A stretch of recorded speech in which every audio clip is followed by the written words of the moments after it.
while we were in Poland, I don't know if you remember, we got a message from Kensington Palace earlier in that morning saying that actually the Princess of Wales would be joining Prince William at a ceremony in London, back in Guildhall. And although Auschwitz was a tough visit, it was a tough thing to go to and hear all the stories, this was a little bit more lighter. It was a little bit more positive, wasn't it? I think we had a lot of hugs from the Princess of Wales with old friends. I think she'd met some of them before. Yeah, she had. It was. Sorry, you go. I was just going to say, it kind of fit what we knew about Catherine's year, which is that she's going to sort of pick the engagements she takes part in. And this did come through quite last minute. And then having seen that footage of her having this reunion with the two people that she'd photographed a few years earlier, you could tell that was something that was extremely important to her. And then that made a lot of sense as to why she wanted to be there on the day. And it was such an intimate reception, and seeing her share smiles and hugs with them, and they seemed so pleased to see her again. And I think one of them spoke of how she'd even written a Christmas card to them. So obviously they're staying in touch as well. So yeah, it was a lovely thing to see her taking part in that. Yeah, and the princess said it was like greeting an old friend, photographing them for the 75th anniversary of the end of Auschwitz being liberated, and it was full circle, really, I think, for the princess meeting them again. It's interesting that it was announced quite late. I mean, do you think this is because maybe the princess wanted to, or had left for a late decision, maybe, or that they just wanted to you know, keep it quiet, keep it on the down low? Are we going to expect this more from the Princess of Wales, that she'll make almost unannounced visits? Well, we knew that the Prince of Wales was going to be marking Holocaust Memorial Day in some capacity. We didn't know exactly how. But it's just consistently, I think, over the last year with Kensington Palace, if the Princess of Wales does do a public engagement, it does tend to be very last minute that we find out about it, because, of course, we saw the huge speculation and the barrage of kind of social media speculation when the princess was in hospital and then recovering and undergoing chemotherapy. And Kensington Palace clearly will be mindful of that and won't want to repeat the sensationalist kind of speculation and panic that arose back in March. And if they announce something a week in advance and then she had to pull out last minute because she wasn't feeling very well, you know, it could create negative headlines for them. She looked good though, Bronte. She looked happy and relaxed? She did. Relaxed is the right word, I think. She just seemed really pleased to be able to take part in it. It seemed like something she looked very emotional, but in a way that was very moving. She, you know, not in the same way as King Charles at Auschwitz, emotional in that she just seemed really pleased to be there speaking with these people that she knew. And yeah, I think exactly as you said, I think it's one of those situations where it will be probably the policy moving forward is to keep it last minute, because even if she had a cold or something, if she's scheduled to appear somewhere and she has to pull out, it will obviously evoke a little bit more panic than it would have before. So I think it makes sense as a strategy for at least the next little while. One person who I was so glad to hear from the last couple of days was Princess Anne. Yes. So we were very worried about her last year. She was rushed to hospital. I mean, she's tough as old boots. We know that Princess Anne it really is indestructible. But she was in South Africa and she was interviewed, and I like to hear from her, but I'll just go through some of the things she said. She said that she was very close to not being after being injured by a horse. But she also says that when she was asked about plans to retire, she said it's not an option. Is there a time for looking at the members of the royal family where you look at their age or you look at their kind of the health issues that they have? Yeah. Should members of the royal family have a retirement age like the rest of us?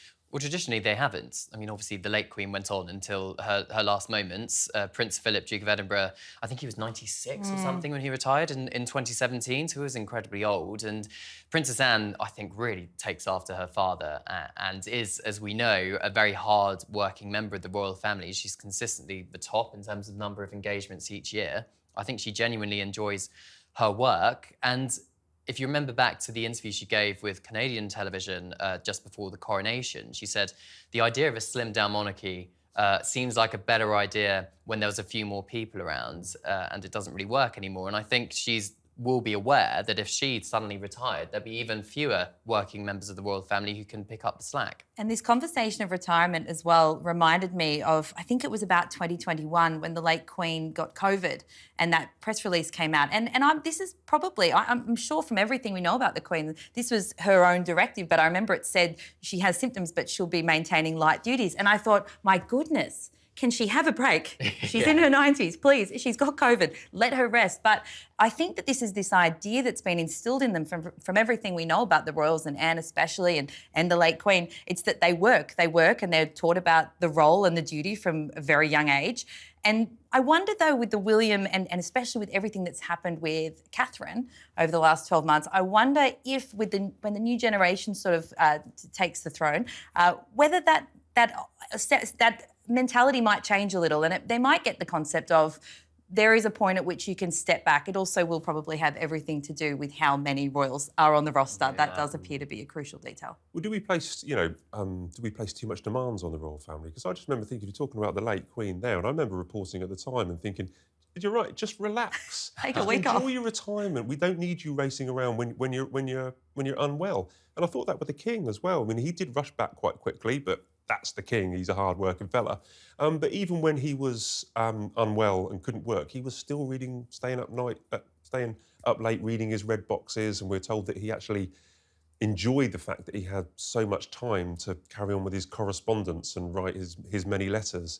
Yeah. But we're asking so much of the royal family at the moment. Well, I think it's a generational thing, and even Queen Camilla was saying that she's struggling to get the King to slow down. Yeah. And with the generational shift, I think for William and Catherine, they tend to be going in a different direction. They seem to be doing things their way. It's less public engagements, but perhaps a bit more work behind the scenes that could have a bit more of an impact on communities, particularly in the UK. Of course, it's early days, so we need to wait and see if that comes to fruition. But the late Queen always said that you have to be seen, as in the royal family needs to be seen to be believed. And I think there probably is a balance that's going to have to be struck here as we move into the next generations, making sure that they are, seen out in public. Yeah, I mean, the King is definitely living up to that mantra.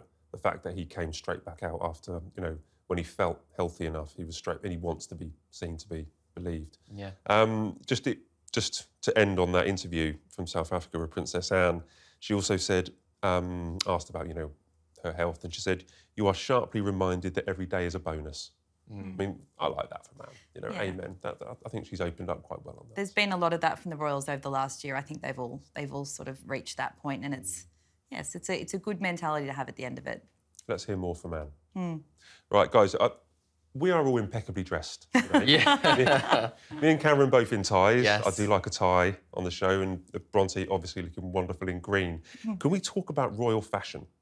So I've been looking at quite a few pictures over the last couple of weeks or the last couple of days, attending some of the jobs, and I've spotted the King last Sunday in a 40-year-old jacket, which I thought looked pretty awesome. Yeah. He was wearing a very snazzy tie, I thought, at Auschwitz.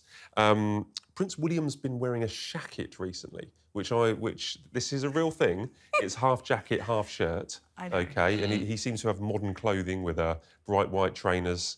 And he was wearing a flat cap earlier this year. I love his flat caps. I think the men, because the women, we always talk about the women, we always talk about what Princess of Wales is wearing or what the Duchess of Sussex is wearing, but the men, Cameron, stick up for the men. The men have really stepped it up. Yeah, they really have. They've upped their fashion game, I think, because they have to. I think there is more of an interest generally in men's fashion, particularly with social media, and I think they're catching on to the fact that that's the case, but also I'm noticing they're getting their individual styles as well. As you say, Prince William with his flat cap and what was it called? Shacket. Shacket. As in shirt and jacket. Shirt and jacket and his white trainers. Looks like a finance bro or something, doesn't he? And also his beard as well. I was going to say, I think that's part of it. That has attracted so much attention, but I also do think we've seen over the last couple of years, William having a bit of a style makeover. I think he looks a lot younger than he did a few years ago because he seems to be a little bit more casual, but also more relaxed. I think fashion is a reflection of confidence, and I think when people are feeling a little bit more relaxed and comfortable in their roles, that can come out, and maybe that's why Charles feels good about his snazzy ties, for example, and William with his shacket. I think Charles is a style icon. I really genuinely do. I'm going on record to say that I want to dress like him when I am in my 70s. I think they all look good. That jacket was awesome, and I'm told about the blue ties that he often wears blue and white ties because he likes the colour. Fair enough. We all have a certain colour tie that we quite like. Yeah, exactly. And he wears a kilt as well when he's in Scotland. Of course, I forgot the things kilt. Like that. Yeah, yes. Burns night in particular. It was the kilt on Burns night. Yes. And I also love that the King is so famously committed to re-wearing clothes that he's had for a long time, but that's actually very in fashion. So mind the pun. But it is also very in fashion now, particularly with Gen Z. And so that's something that's actually very relatable. And William does it as well through the Earthshot Prize. You know, he talks about wearing sustainable fashion. And so the King's been doing this for decades. So he's really quite a trendsetter. But it's something that will endear them with people because it is actually something that people are really focusing on now as well. We may have touched on this earlier, but do you think this is a deliberate rebrand to maybe reach out to younger people? I think it maybe being a bit more relatable. I mean, what I noticed a difference in was around the coronation, where obviously on Coronation Day it was all very traditional, very regal. Even Prince George, Princess Charlotte and Prince Louis were wearing clothes which other children perhaps wouldn't wear because they're not members of the royal family. But when they did the engagement at the Scout Hut, when they were rebuilding the Scout Hut, they were just wearing casual jeans and a T-shirt like every other child. So I think they are becoming a bit more relaxed with fashion, to be more relatable to people in this country. Striking that balance we were talking about, you know, where it's they need to maintain that history and the traditions, but they're also showing that they're people that understand the majority and that they can relate to the issues that we all care about. Absolutely. They're some of the most photographed people in the world, you know, so it's kind of important. And I'm glad we brought it up. And I'm sticking up for Charles and William. I think we pay more attention to what the men are wearing and less attention, or, you know, about the same, but, you know, let's concentrate on the... Start asking for brands from William and the King for what they're wearing. Exactly. Did you ever think you'd say shacket on this show? Well, it's a difficult word to say without getting it wrong, and I think I got away with it. You did.